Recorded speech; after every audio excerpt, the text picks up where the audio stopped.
why Samsung downgraded this year's flagship's front camera megapixel count from 40 megapixel to just 12 megapixel. I mean, S21 Ultra also had 40 megapixels. So what went wrong? Well, the thing is, everything remains the same: the sensor size, the aperture of f2.2, the 26mm lens, but lower megapixel means bigger pixel size, more light, less noise, and much better indoor or low light photography. I mean, S23 Ultra is marketed as the low light king, and it's true.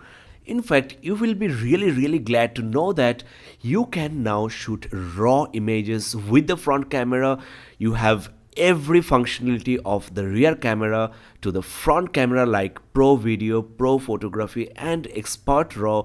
So if you're looking for a vlogging camera, this cannot be more perfect. I mean, you will get low light capability. You can benefit from Pro Video features like manual control of your shutter and ISO, which really messes up your low light videos. You can even specify focus area or go full manual.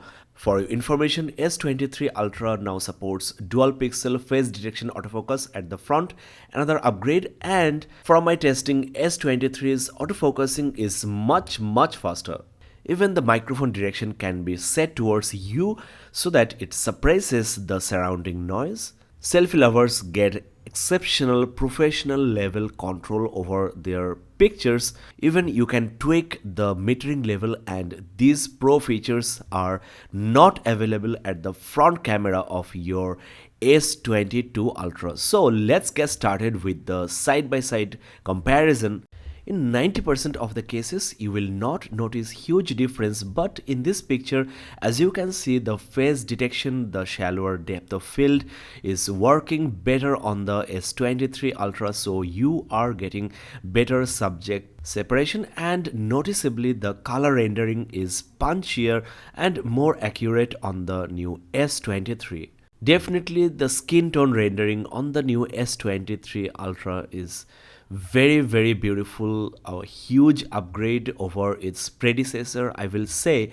The color tone is set to neutral, and for your information, I'm using 40 megapixel mode on the S22 Ultra, so it's supposed to render better details, but in reality I don't see huge difference unless you zoom in, and still there is no visible loss in details or sharpness.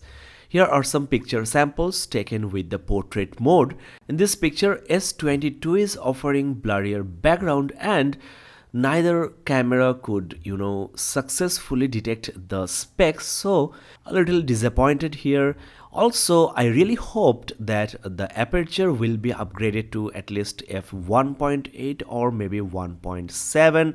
Of course, these portrait modes are digitally rendered. Here is another picture, and here I actually prefer the picture from the S22 compared to the S23.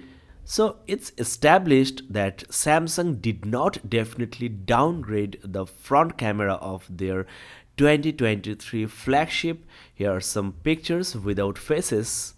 Definitely I can zoom in further on the 40 megapixel images without hampering the sharpness. There is definitely some pixelation on the 12 megapixel image.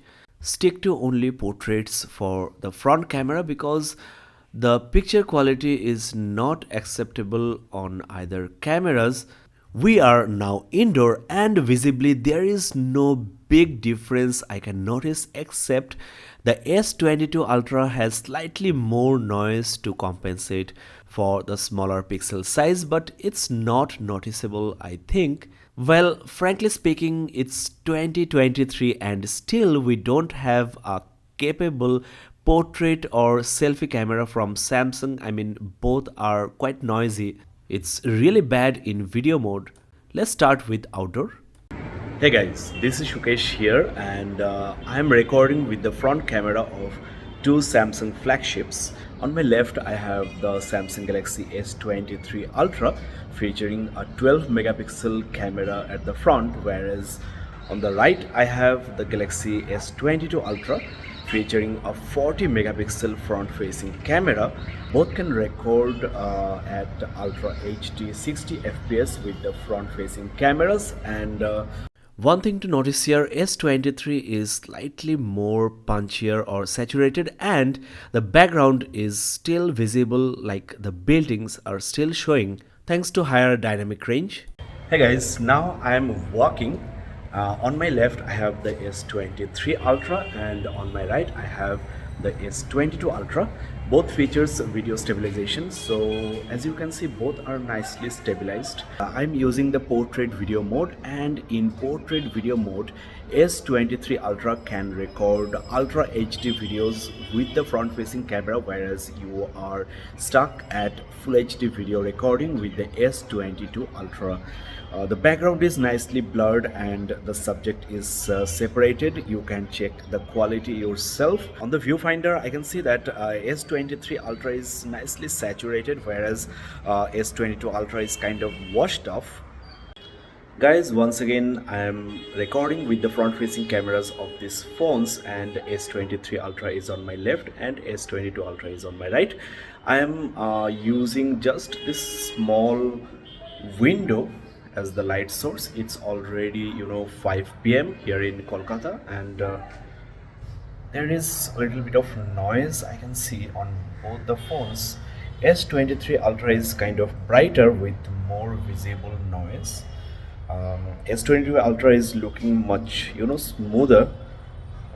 I don't know what's the better choice, but I feel that S22 Ultra is doing a little bit better. I think suppressing the noise. I mean, S22 Ultra is so noisy, as you can see.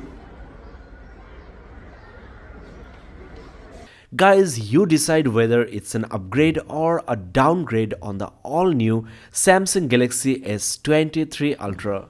Comment below and let me know. And if you think this video was useful, do remember to subscribe to Gadgets Portal. This is Shukesh signing off. Don't forget to watch my tips and tricks videos.